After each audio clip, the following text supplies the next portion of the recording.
So it's that time of year.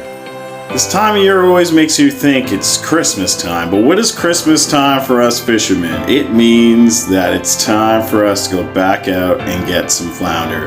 It is flounder season. Welcome to Fire Tide Fishing. On this episode, you'll see us out gigging for some flounder out of Port Mansfield. So stay tuned, hit that subscribe button, hit that like button, and continue following us on our adventures here as we go out and test the waters to find them flounders. So keep floundering around on this floundering episode of Flounder Fishing. See what I did there? I'm floundering around with this intro. So anyway, stay tuned. More fishing action to come here on Fire Tide Fishing.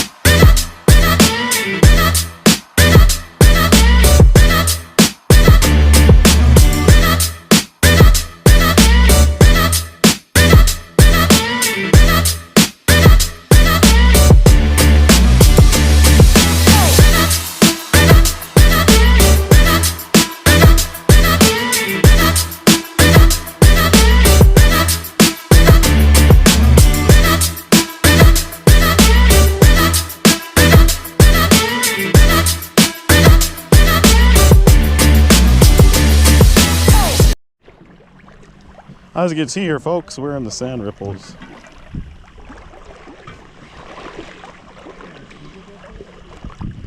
So flounders like to come in from the deeper water.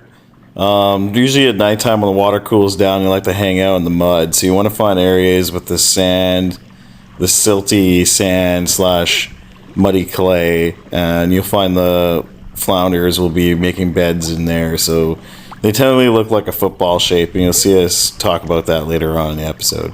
And so the best technique is if you see footprints for you to move to a different area. So it's kind of what we look for, see if we see footprints of any other anglers that went in that area. Because if so, you want to move away from the footprints and try to get areas where someone hasn't gone and looked for flounder beds. Good.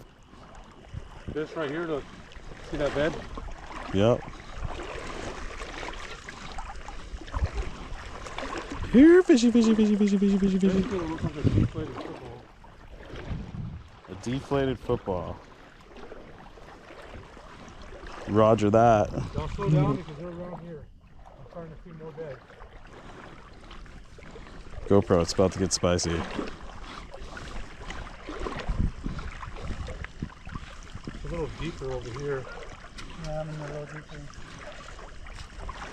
So if you start seeing a lot of beds, the best case scenario is for you to slow down, get closer together. You might start finding the flounder as they move from their bedding areas in one location. They don't really move far from one spot to the other. Little bed? Baby. Did you scare them away? Yeah.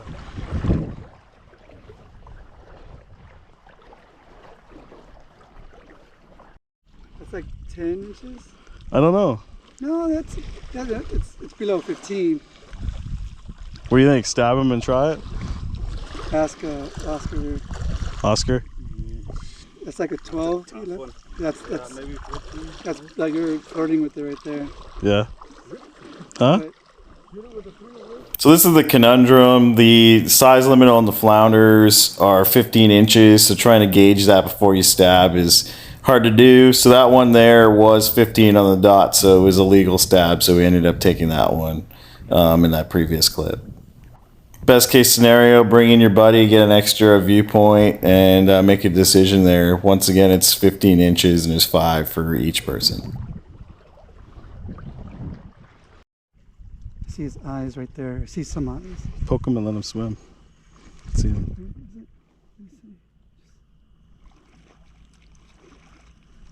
No, it's a rock.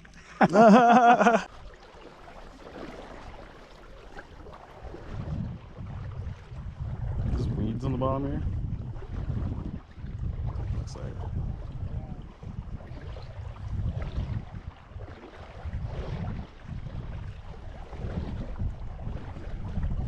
Oh yeah.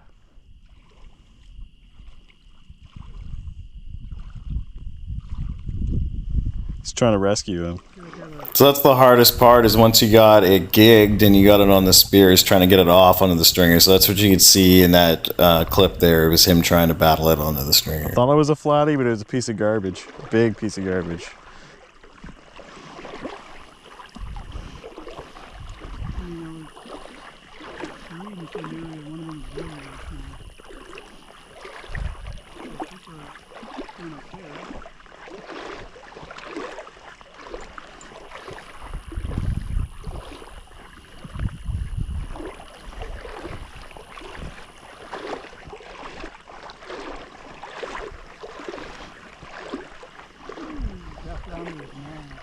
That's a big flounder too. He's floundering that flounder. Oh yeah, we got this manly man in front of us here carrying around a gutted flounder. Like a champ. Or a putz. Either way you want to look at it. Good job though. Flounder on a spear is better than a flounder not on a spear. Booyah. Good to go. Nice. So we move from spot to spot, and we just try to make sure we get as many flounders as we can in each location. So you'll see us move to many different spots throughout this video. We're not just gigging in one location. We're getting in the boat and we're moving from one sandbank to the next to see exactly where exactly they're moving from the deeper water to these sandy, sheltered areas along the channels.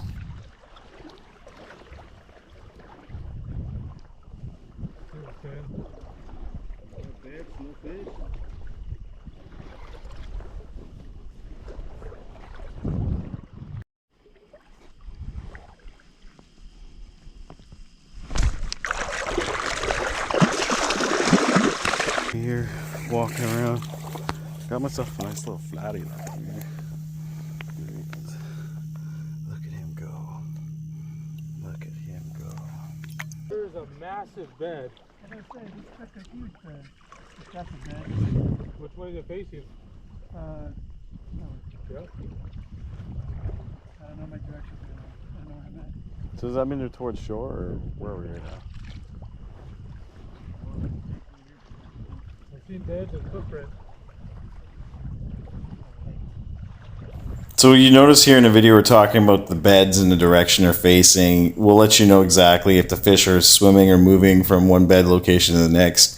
Moving in the direction towards the beds are pointing will bring you towards where the fish are actually sitting at that time. So it's a little tip there I'd like to share with you folks there that are looking to get into this.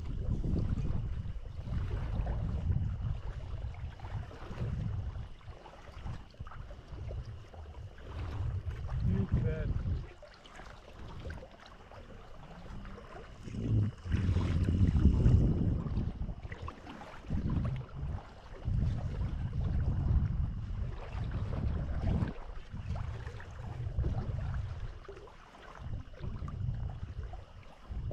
There's big beds there too. They're all facing that way.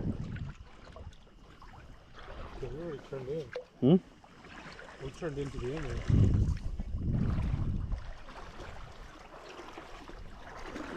Look at that, was just seeing that big thing over here.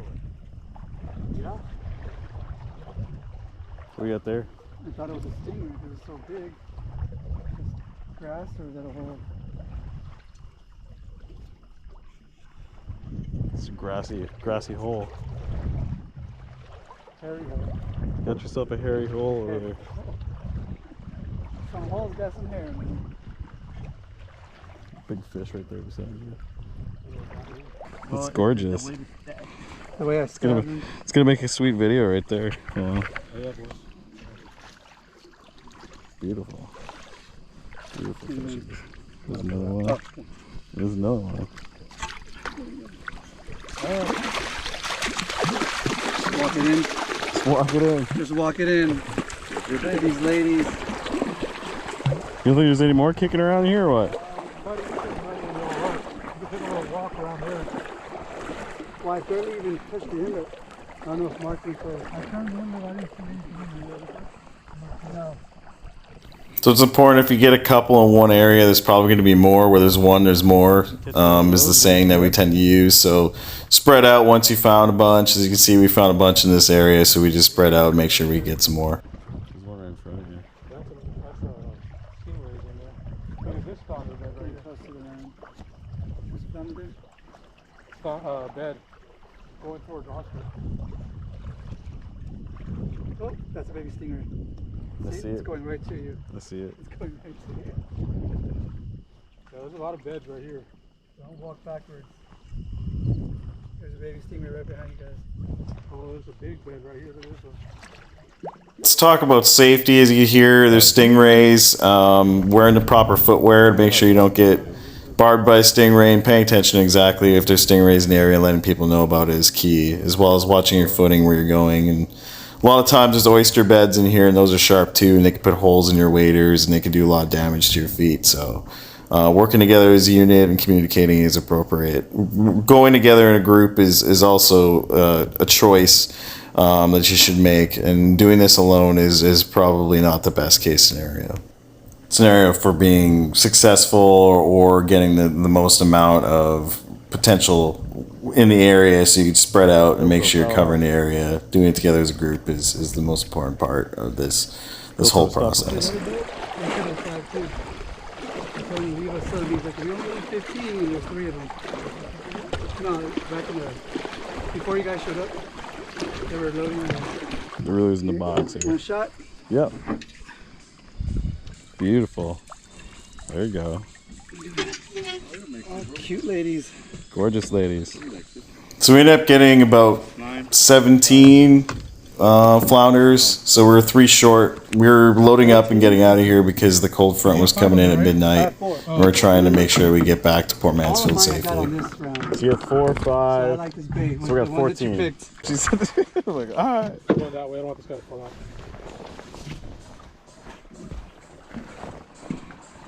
Box is open. Sure. Easy there, man. There we go. I need to take a piss. Go into the death box. So we ended up 3 short of our limit. One of our buddies ended up taking some home to his father. So cleaning these afterwards is quite the process. We'll do another video here on how to clean a flounder. It's a little bit more difficult than it seems. So definitely look forward to that video. We're going to be doing that next when we go catch some more flounder. So thank you once again for joining us on Firetide Fishing, and keep your spears nice and sharp and your lines wet. And see you out on the water, folks. And always be a student of fishing.